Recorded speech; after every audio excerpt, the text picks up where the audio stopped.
Hello and welcome back to the channel, Flesh to the Father. Today's video I'm going to be explaining why our world is so shallow and the definition of slop and living examples of how it affects everyday life and all structures of our life.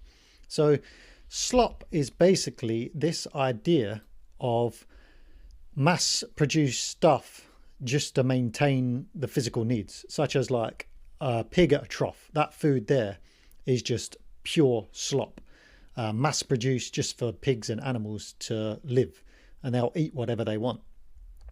And the opposite end, you'd have someone like a sushi master chef who would put time and effort into mastering their art to produce fine sushi. So that would be the opposite. That's more transcendent. It's somebody honing their art and producing food for quality, not just pure slop, such as the pig. And this all goes down to because we are focused so much on the materialism and the slop rather than spirituality, transcending, and quality, such as the sushi. Now, sushi is just a food example, but you probably get the idea of what I'm talking about, because I hear a lot of people talking about slop recently when it comes to news and social media. And that's basically what they're meaning, is that when people are consuming, most things people consume these days are slop, and it's just rubbish nonsense rather than high quality stuff. And throughout this video, throughout these slideshows, you'll see what I am talking about. That's why I made these slideshows, to remind me what to talk about. And if you just look through the last decades and decades, we're becoming more addicted to slop. So if you went back to music, 30, 20, 30, 40, 50 years ago, and even further back, it'd be probably better. But essentially, you'd have like Prince performing with a live band, with his own instrument, with his own God-given talent. And when people would go to attend the music, there's something transcendent about watching that performance, because it's a man who's honed his art and it's high quality talent. And then you'd also have someone like Whitney Houston, who was given a God-given talent as a amazing singer. And again, she would be on stage in a nice dress with a live band, showing off her God-given talent. And again, it was something transcendent about hearing a voice, a gift from God. You'd also have, obviously, probably the finest example is great opera or orchestras, where you'd hear quality music, people who've honed their art and their talent. And it's music that is somewhat spiritual and transcendent, something magical about that music. But then you get to the slop. Modern day slop is just mass processed music, filled also with political propaganda. So you got like the Taylor Swift trash, Miley Cyrus, and then they sexualize it as well. So you got all the twerking. So it's sexualized because sex sells. It's all about money. So, it's all about producing the slop and then bringing it to as many people as possible, having stadium tours where they can make loads of money by selling slop. And it's all just meaningless nonsense. And then you can also take that on to things like sport. And I grew up loving sport, and there was something magical in the time of watching a lot of the sports. For an example, in golf is one of my favorite sports. Golf has a great tradition and values in it. And you have someone like Tiger Woods came along. And this was a man, again, who honed his gift. And watching Tiger Woods play golf, there was something magical and transcendent about it. And especially when you get Tiger Woods with his talent in the Masters, which is one of the famous venues, a magical venue, with the history of the event, the crowd, the tradition, everything about it. There's something transcendent about watching greatness at a great venue with great history. And it wasn't about the money. It wasn't about winning the event for the money or for anything other than history and something transcendent about it. Whereas now, what do we get? We get slop. Tiger Woods has been reduced to doing this weird indoor, I think that something golf league. I don't know if it's the Tiger Golf League, but it's just slop. It's just mass produced rubbish on an indoor mat to make money, because essentially a lot of the golfers have moved to Saudi Arabia to play, and they're trying to create other ideas to make money to keep people, I suppose, on the PGA Tour. But it's just mass produced nonsense. And on that note, also people are chasing materialism. So a lot of the golfers went to Saudi Arabia chasing the money. But no one cares about the Saudi Arabian Golf League. No one watches it. But because they're throwing loads of money at it, it's getting some attention, but no one watches it.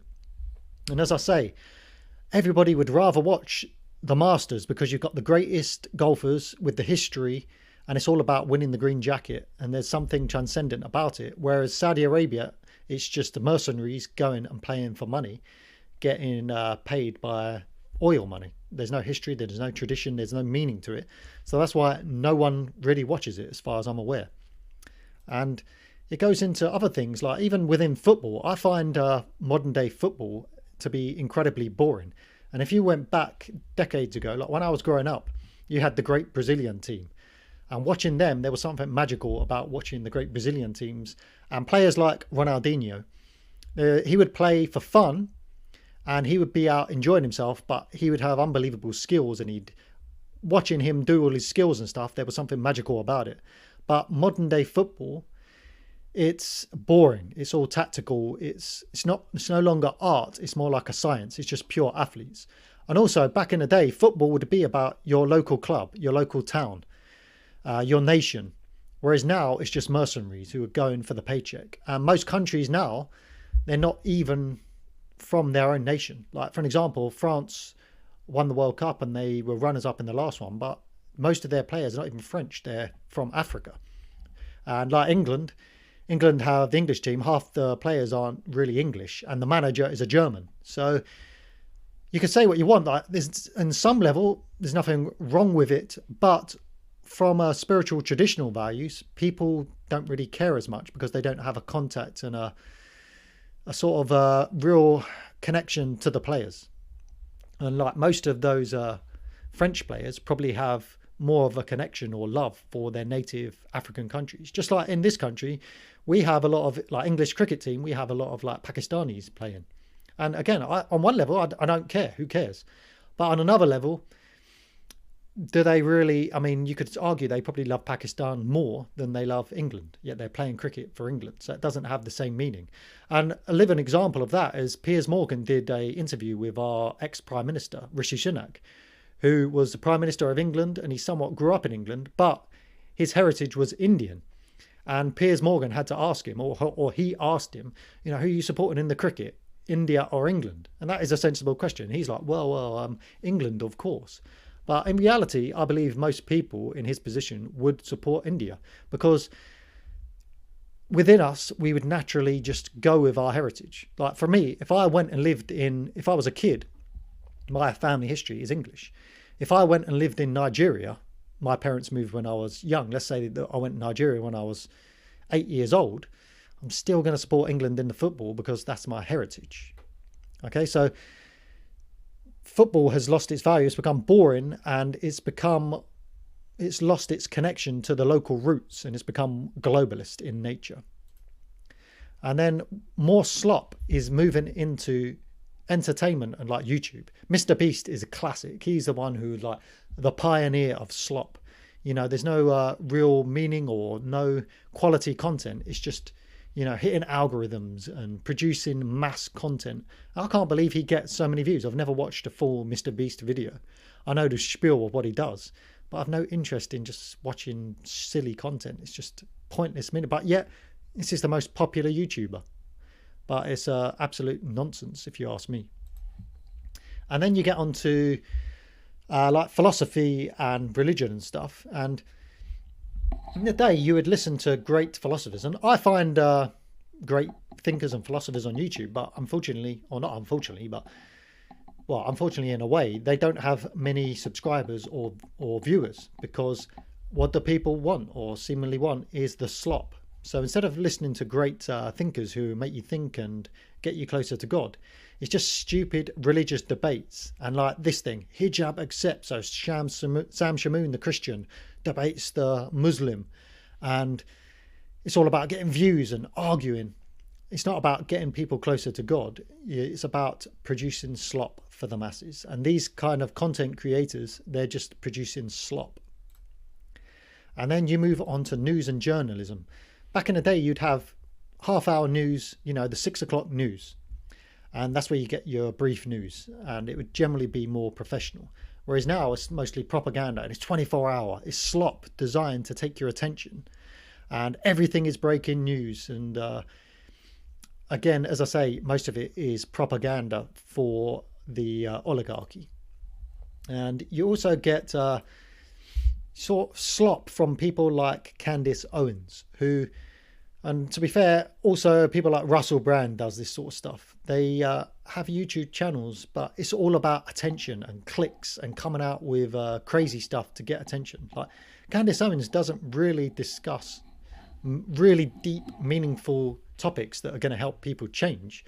You know, the last few things I've saw her talking about is, was Tupac gay? Is Emmanuel Macron's wife a man? And yet she gets all the attention because she produces slop. And she's what I call a trendy grifter.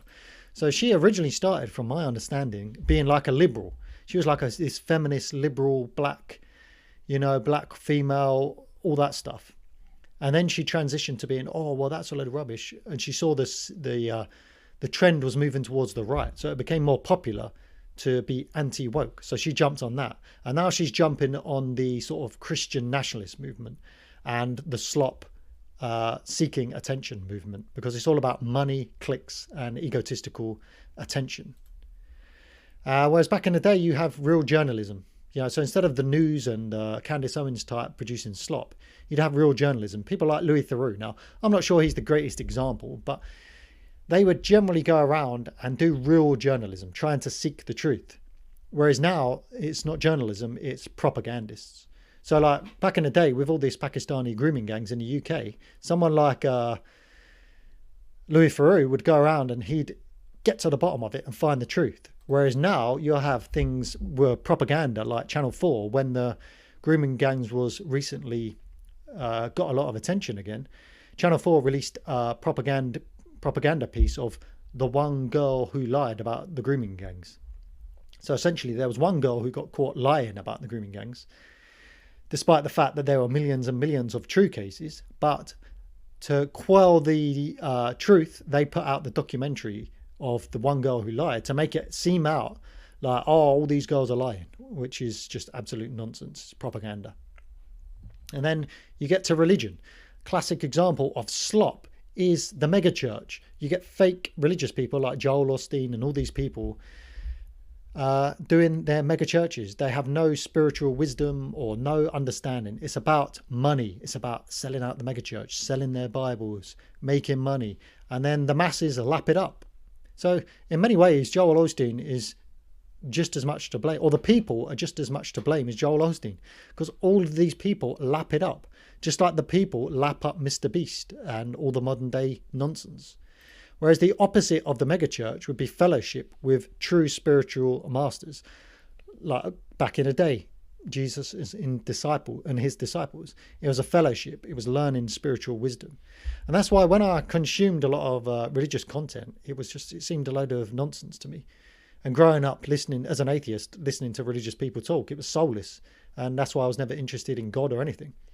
But when I started listening to spiritual masters on YouTube, great Indian sages, it resonated with my soul, and I started moving towards God. And then when I found a YouTube channel, and this is a steal from that channel, of videos such as this portraying Jesus's life.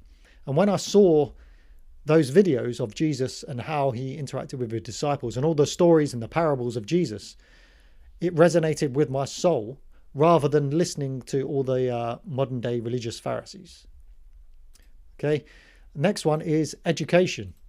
Education, back in the day, you would be taught real education, and the best of the best would get into university, and then it would be quality. So the cream would rise to the top, and then our most intellectual people would go on and become our great doctors, our great politicians, our great scientists, our great teachers.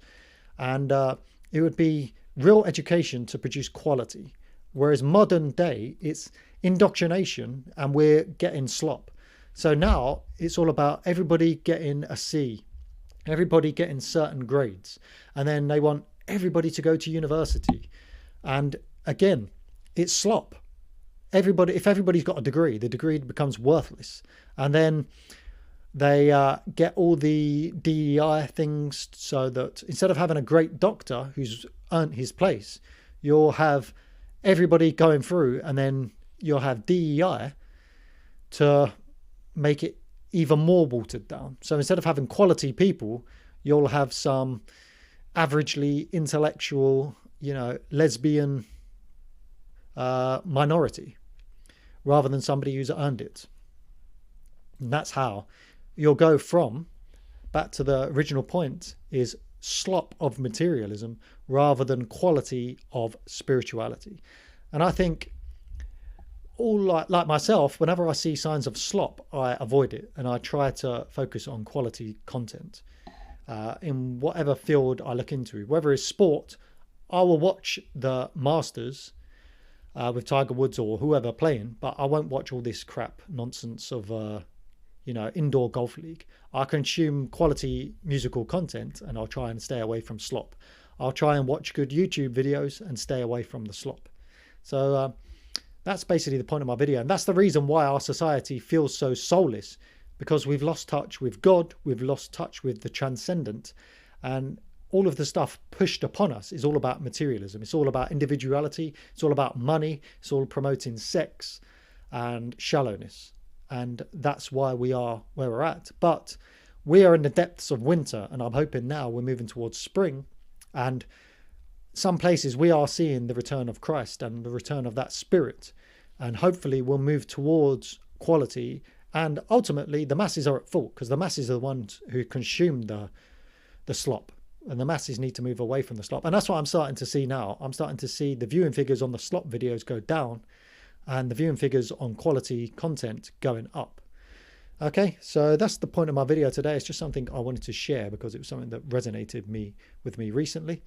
Usual stuff. If you like the video, like it, share it with as many people who watch a load of slop. Comment below if you have any comments, and God bless everyone. Goodbye.